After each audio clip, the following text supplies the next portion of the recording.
Hey guys, just a quick tutorial on how to do a couple of things in your email, just in case you missed it during the HR presentation.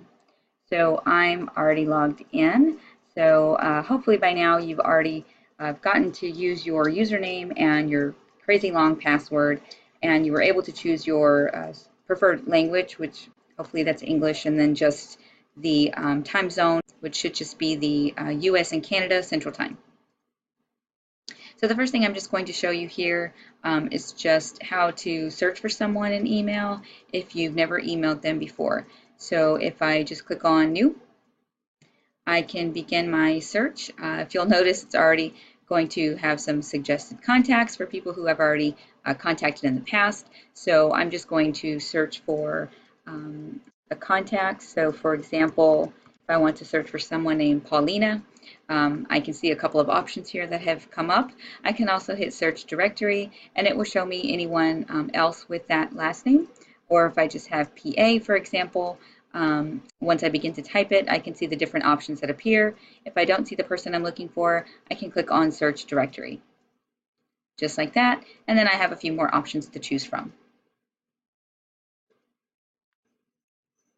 If I want to attach a document to my email, I can click on the paperclip or the attach button. There's a drop down that appears, giving me the option to choose from where I want to pull my information from. So for example, if I'm searching from my computer, I can come here and then I can search different options, different folders, for example, and then select a document from there. I always want to include a subject in my email. If it's something with patient information that I need to keep safe and secure, I can simply type encrypt into my subject line, and this will send an encrypted message to the recipient. So they will have to download the message, possibly type in their password again in order to see the secure message. Although we can send information encrypted, we prefer not to.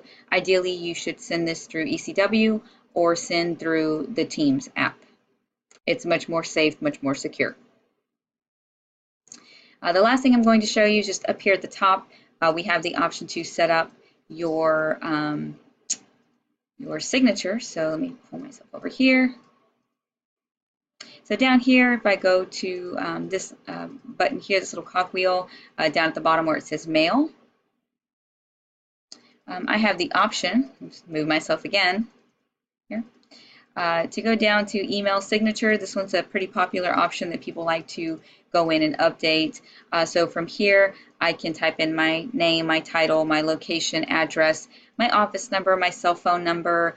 So anytime I send an email, this will be the email signature that goes out at the end. So under the mail option, there's an option for automatic replies. If I'm going to be out of the office, for example, I can put in the dates of when the automatic reply should go out. So for example, here. And then I can type in the message. I can type in who the backup person is, what their contact information is, if I'm not going to be available.